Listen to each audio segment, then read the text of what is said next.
আমি এখানে দাঁড়াইছি, আমার পাও দুইটা ফাঁক কইরা তোর মেশিনটা বইরা দে, ঠিক আছে? আচ্ছা ম্যাডাম, ঠিক আছে। এই যে আপনার পা ধরে ফাঁক করলেন, তাহলে আমি ভরে দিই। হ্যাঁ, আচ্ছা।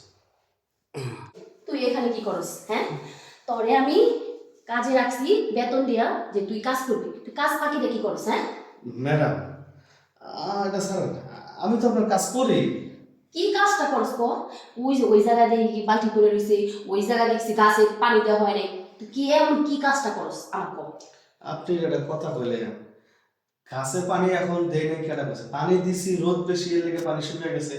প্রয়োজন হলে আমি আবার বিকেলবেলা দেবো। আর তাছাড়া এই সময় হলো ভর দুপুর, এই সময় যদি আমি পানি দিই, গাছ তো একটাও বাঁচবো না, গাছ মরে যাবো। আমি আন্দাজে কথা বলি। আর দেখ, আমি কত কিছু রেখে দিয়েছি, কাপড় চুপড়ি ধুবি, তুই আরো বাইরে কত কাজ আছে না কইরা তুই এখানে টিকবি। এই দেখ, এই বডি নিয়ে খালি ঘুরলেই হইব না, দেখেন, আমি বডিটা রে, শরীরটা রে কি কর খাটা। আমি আপনাকে একটা কথা কই, আমার কথাটা আপনি মন দিয়ে শুনবেন।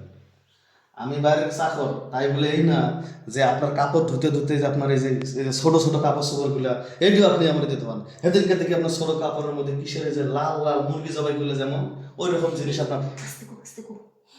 শোন, এখন তুই এই কথা যদি কস, মাকে যদি শুনি কি কইব? কইব চাকুরে দিয়া এই যে এই লাল লাল এই যে ধোয়াই যদি, তাহলে মাসে কি কইব? খারাপ কইব না? মানুষের কি করবো, মানে আপনার মান সম্মান নাই, হেডে কর না। এখন মানুষের চিন্তা করলে কি হবে না হবে, হেডে নিয়ে করতেছেন আপনি না। আমি সবারই কইয়া দেবো যে ম্যাডাম আমার ছোট ছোট আমি কম। এই যে ভাই, শুন শুন, কে কইছ? বস বস, মাথা ঠান্ডা কর, মাথা ঠান্ডা করে। তুই কি কইতে চাস কর মানে? কি আর কমু, আপনি তো আমার দুঃখ করে একটু বোঝেন না। কাজটা আমার মনটাকে আপনি বলবো। হ্যাঁ, অনেকটা দিন ধরে আমি বউয়ের কাছে যাইতে পারতাছি না। বউ খালি আমার ফোন দিতেছে, বউ সিডি লেখে। আপনাকে আমি কই, আপনি খালি আমার কল যে আমার এই কাজ ওই কাজ, গাছের ফল আছে একটু করে পানি বেশি দে, তুই বাড়ি গেলে গাছ মরে যাবো। এইদিকে যে আমার বউর জায়গাটা সব মরে গেছে, আমি বাড়ির জন্য আপনি যাইতে দিতেছেন না।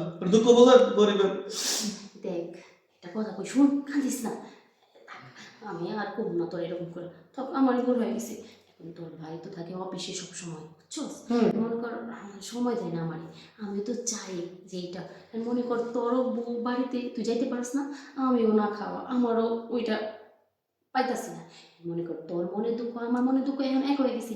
চল এখন আমরা দুজনে ওই কাজটাই করি। সত্যি হ্যাঁ, সত্যি দিবেন তো? সত্যি দিন। এখন শুনে আপনার মনে হইতেছে অরিজিনাল অরিজিনাল মালিকের মতো কথা কইছেন।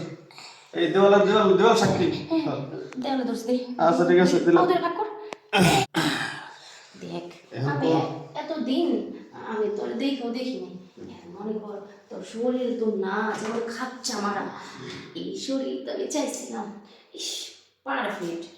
মনে কর তুই প্রতিদিন আর তোর বইয়ের কাছে বইয়ের কথা ভাববি না, কারণ আমি আছি। তোর সাহেবে তো থাকে না, তোর সাহেবের কাজটা তুই করবি আর তোর বইয়ের কাজটা আমি করবো। খুব সুন্দর কথা বলেছেন। শোনেন, আরেকটা জিনিস, কি জিনিস? এখন থেকে মনে করেন আপনি আমার বিবাহিত বউর চেয়ে তো বেশি। আপনার জামাই লাগে কিন্তু লড়াপড়া করবেন না, কারণ আমার করবো না, কষ্ট হবে। করবো না। হ্যাঁ। এমন একটা সুন্দর বডি ফিগার থাকা জিনিস থেকে এখন আমি যাকে শোনেন, মনে করেন আমি আপনার জামাই, আমার লাগে এক কাপ চা নিয়ে আসেন জানেন। আচ্ছা ঠিক আছে, তুই বস। আদা বেশি করে দেবেন, আর এই চুন না, চিনি একটু কম করে দিয়েন। আমি আবার সুগার টুগার